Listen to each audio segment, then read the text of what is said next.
3 campfire nightmares you'll wish were only legends. Stay to the end. Each true story grows darker and deadlier. Story 1, Camp Scott, Oklahoma, June 12, 1977. Opening night, canvas tents flap beneath a humid sky, cicadas screeching like warning sirens. Inside Tent 8, 8-year-old Lori Farmer, 9-year-old Michelle Goose, and 10-year-old Denise Milner trade ghost stories, braid hair, and finally, drift off.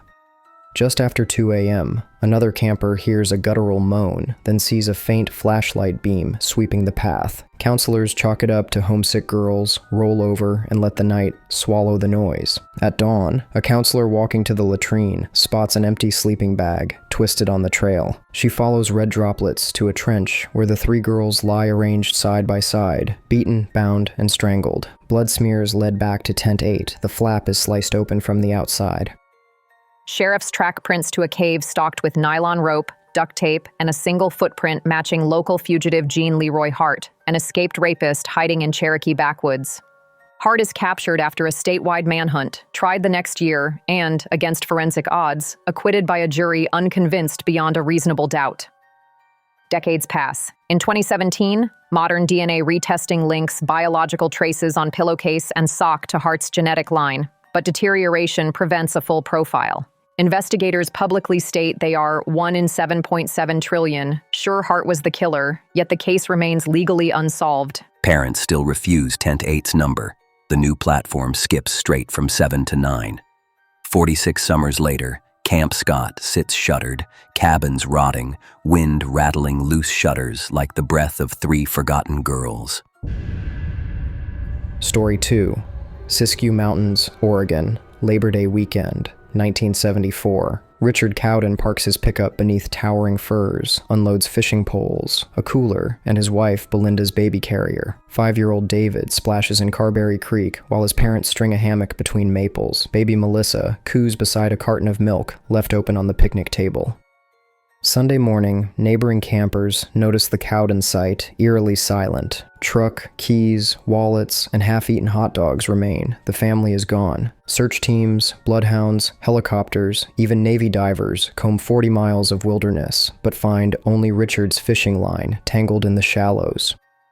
April 12, 1975. 7 months later, 2 gold prospectors smell decay near a hillside cave.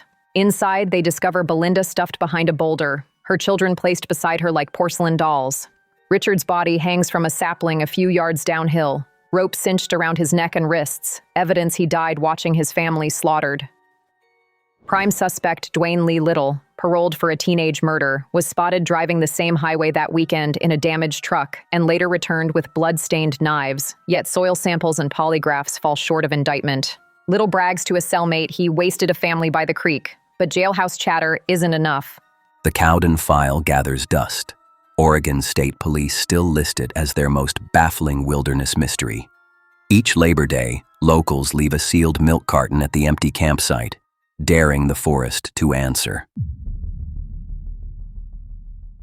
Story 3, Lake Bodom, Espoo, Finland, June 5, 1960. 4 teenagers, Mila Björklund, Anja Maki, Seppo Boisman, and Niels Gustafsson, pitch a tent on the lake shore, gossip about exams, and fall asleep to loon calls. At dawn, a fisherman sees the nylon shelter shredded as if clawed by a bear. Inside lie Mila, Anja, and Seppo, stabbed and bludgeoned through the canvas. Niels staggers out, face smashed, jaw broken, shoes missing, able to utter only, "Someone attacked."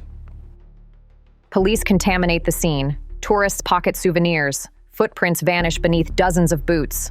Rumors swirl, a jealous ex-boyfriend, a vagrant soldier, even a Soviet escapee. 44 years later, cold case detectives re-examine blood spatter and claim Niels's wounds were self-inflicted, his missing shoe a staged escape. He stands trial in 2004. Prosecutors allege drunken jealousy, but the defense shows his skull fractures could not be self-inflicted. A jury acquits. Finland compensates him 44,000 euros for wrongful detention. Alternative suspects linger, a kiosk owner's deathbed confession, an ex-German soldier with no alibi, yet police close the file with no resolution. Even today, Lake Bodom's black water mirrors the tent's silhouette as campers whisper not to sleep near shoreline granite. Some swear on windless nights you can hear canvas ripping, followed by 3 stifled screams carried across the reeds. Camp Scott's unanswered cries, Cowden Creek's empty milk carton, Lake Bodom's torn canvas, proof that wilderness keeps its secrets better than any killer. Which campfire tale chilled you the most?